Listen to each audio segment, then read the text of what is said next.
नमस्कार। मैं डॉक्टर जितेंद्र पाकड़, दर्शन शास्त्र विभाग, राजकीय महाविद्यालय करौली। आज की ऑनलाइन क्लास में हम गुणों का स्वरूप एवं विवेचना इस टॉपिक को विस्तार से आपको इससे ऑनलाइन क्लासेस में समझाएंगे। इससे पूर्व की ऑनलाइन क्लासेस में हमने सांख्य दर्शन की महत्वपूर्ण जो बिंदु है प्रकृति, उस प्रकृति का स्वरूप, प्रकृति की को सिद्ध करने के प्रमाण और व्यक्त और अव्यक्त प्रकृति की चर्चा हम पूर्व की वीडियो में कर चुके हैं। उसी संदर्भ में हम आगे गुणों की चर्चा करेंगे जो प्रकृति से रिलेटेड है। अब प्रकृति में चूँकि 3 प्रकार के गुण पाए जाते हैं। ये जो गुण होते हैं वो व्यक्त और अव्यक्त दोनों प्रकृतियों में निहित होते हैं। तो इन गुणों का स्वरूप क्या है, इन गुणों का वास्तव में प्रकृति में किस प्रकार का रोल है, उसकी चर्चा हम यहाँ पर आज इस ऑनलाइन वीडियो के अंतर्गत करेंगे। निश्चित रूप से आपने पिछले वीडियो को ध्यान से सुना होगा, पढ़ा होगा, समझा होगा और आपके निश्चित रूप से समझ में आई होगी। अब हम गुणों की एक गुणों की, तीनों गुणों की विस्तार से चर्चा करेंगे आने वाले 1-2 वीडियो में। इसको आप अच्छी तरह से सुनेंगे, निश्चित रूप से आपको ये समझ में आएगा। अब चूंकि प्रकृति में 3 प्रकार के गुण पाए जाते हैं, सत्व, रजस एवं तमस। इन तीनों गुणों की जो संज्ञा है वो गुण है। सुख, दुख और मोह इन तीनों गुणों का स्वभाव अर्थात स्वरूप है।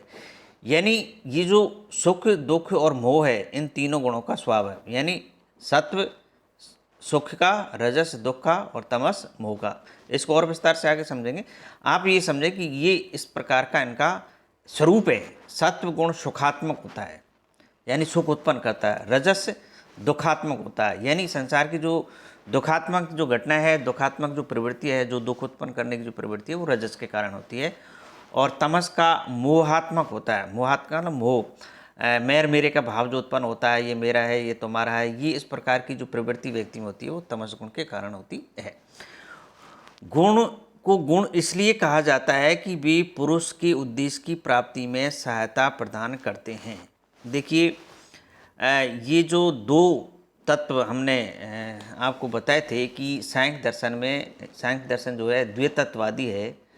पुरुष और प्रकृति 2 तत्वों की सत्ता को स्वीकार करता है। अब ये जो पुरुष है, पुरुष का मतलब यहाँ हम सामान्य जो पुरुष है, व्यक्ति है, उनकी बात नहीं कर रहे हैं। ये सांख्य दर्शन का तत्व है जिसकी हम बात कर रहे हैं, जिसको हम आत्मा के रूप में देखते हैं। यानी एक तरह से आप आत्मा ही समझिए इसको। तो इसकी उद्देश्य की प्राप्ति में ये जो 2-3 जो गुण है ये सहायता प्रदान करते हैं। दूसरे मत के अनुसार गुण को गुण इसलिए कहा जाता है कि रस्सी की तीनों रेशों की तरह मिलकर पुरुष को बांधकर बंधन में डाल देते हैं। और तीनों गुणों की साम्यावस्था को ही प्रकृति कहा जाता है। मतलब ये जो 3 गुण हैं ये रस्सी के रेशों की भांति होते हैं। जो 3 रेशे होते हैं उसकी भांति होते हैं। और ये करते क्या है, ये वास्तव में जो पुरुष है, जो पुरुष तो मुक्त है, उस पुरुष को इस संसार में बांध कर बंधन में डाल देते हैं, यानी बंधनग्रस्त कर देते हैं। तो अब वास्तव में जो तीनों गुणों की जो साम्यावस्था है वो प्रकृति है। प्रकृति इन तीनों गुणों के अतिरिक्त और कुछ नहीं है। तो साम्यावस्था में ये जो तीनों गुण हैं वो अपने अपने गुणों में ही नीत होते हैं। सत्व सत्व में, रज रज में, तम तम में। जब तक इसकी विरूप अवस्था नहीं आती है तब तक ये उसी में नीत होते हैं। तो प्रकृति सिर्फ पुरुष को बंधनग्रस्त ही नहीं करती, बल्कि उसके विपरीत पुरुष को बंधन से मुक्त करने के लिए भी ये प्रयत्नशील रहती है। यानी प्रकृति का कार्य जो है वो ये है कि प्रकृति को बंधनग्रस्त भी करती है और फिर बंधन से मुक्त भी करने का ये प्रयास करती है।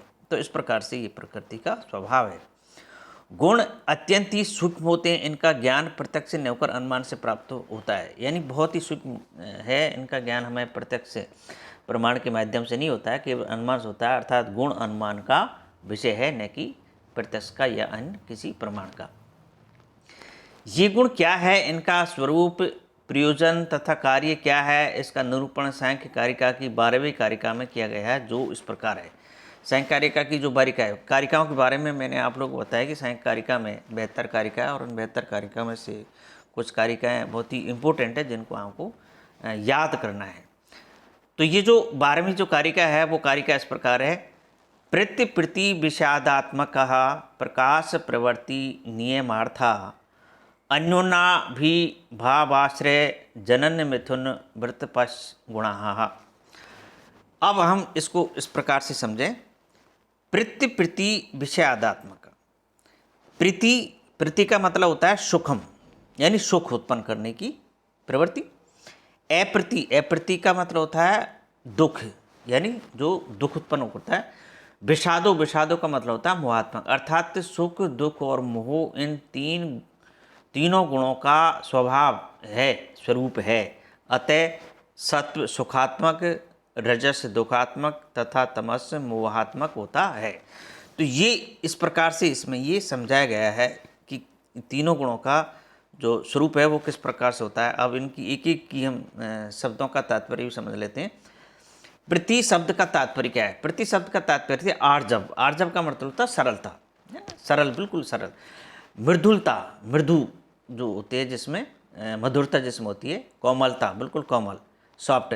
लज्जा, संतोष, श्रद्धा, क्षमा, अनुकंपा, विवेक आदि भावों की उत्पत्ति इस प्रति शब्द से होती है। यह इसका ये तात्पर्य है।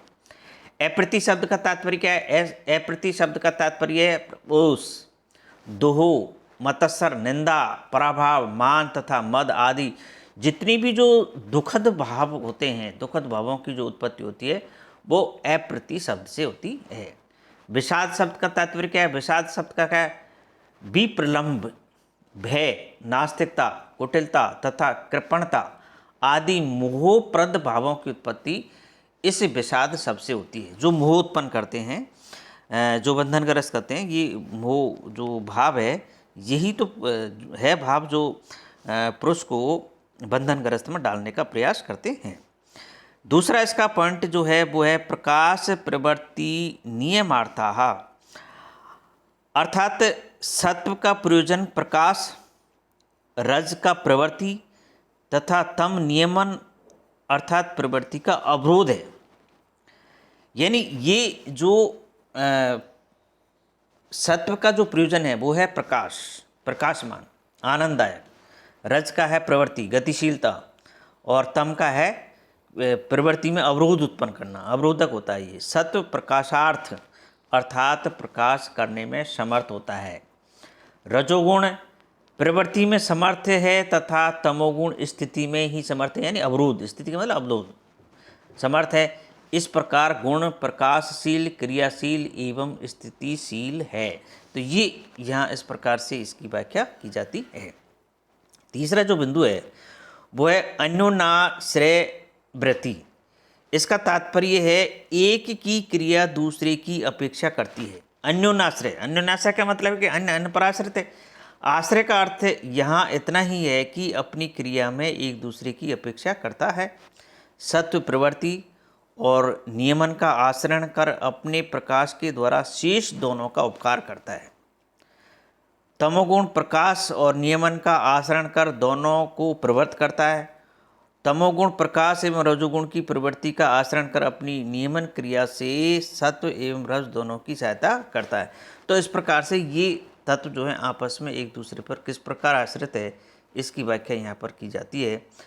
सत्व स्वयं प्रवर्तक नहीं है, उनमें प्रवृत्ति किसके कारण होती है? रजोगुण के कारण होती है। तो रजोगुण के कारण जो है सत्व में प्रवृत्ति होती है। रजोगुण में प्रकाश नहीं है, उसमें प्रकाश सत्वगुण के कारण आता है जिससे वह प्रवृत्त होता है। तमोगुण स्वयं प्रवर्तक नहीं है, रजोगुण के प्रभाव से ही वह नियमन में प्रवृत्त होता है। इस प्रकार प्रत्येक गुण एक दूसरे की सहायता से ही अपना कार्य संपन्न करते हैं। यानी इन तीनों गुणों को आपस में एक दूसरे की अति आवश्यकता होती है, तभी ये अपना कार्य प्रारंभ करते हैं। ये है इसका अर्थ। चौथा है अन्योन्याजनन वृत्ति। इसका अभिप्राय है कि तीनों गुणों में से कोई एक दूसरे की उत्पत्ति का कारण बनता है। ये जो तीनों गुण हैं, इन तीनों गुणों में से कोई न कोई एक दूसरे की उत्पत्ति का निश्चित रूप से कोई कारण बनता है। जनन, जनन से यहाँ परिणाम का ग्रहण होता है, परिवर्तन का, ना कि उत्पत्ति का। तो क्योंकि उत्पत्ति तो उसकी होती है जो पहले से विद्वान नहीं होता है।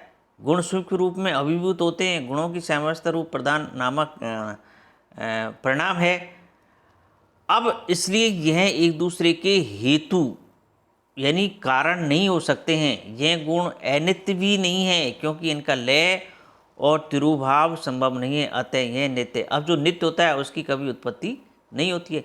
तो ये अन्योन्य जनन वृत्ति का मतलब केवल मात्र इतना है कि इनमें केवल परिणाम होता है, अर्थात परिवर्तन होता है, और परिवर्तन का कारण जो है कोई न कोई एक दूसरा गुण होते हैं, इनकी उत्पत्ति नहीं होती है। क्योंकि उत्पत्ति और विनाश तिरोभाव गुणों का नहीं होता है, गुण नित्य होते हैं, इनकी कभी उत्पत्ति नहीं होती है, और जिनकी उत्पत्ति नहीं होती है वो कभी नष्ट नहीं होती। दुर्गुणात्मक होने से यह गुण परस्पर मिलकर सभी वस्तुओं के उत्पादक है। यानी ये त्रिगुणात्मक होने के कारण यानी तीन गुणों से मिलकर के जितनी भी संसार की जो वस्तु है उनका उत्पादन होता है। एक दूसरे का सहयोग पाकर ही इन गुणों में महत आदि तत्वों की उत्पत्ति होती है। महत प्रथम तत्व है। अन्योन्य जन वृत्ति का यही निष्कर्ष है। तो ये इस प्रकार से यहाँ पर हमने इन तीनों गुणों की इस कारिका के माध्यम से समझाने का प्रयास किया है।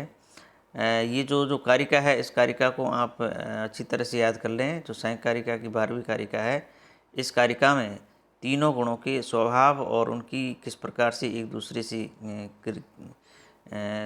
आश्रित होते हैं उसकी विवेचना यहाँ की गई है।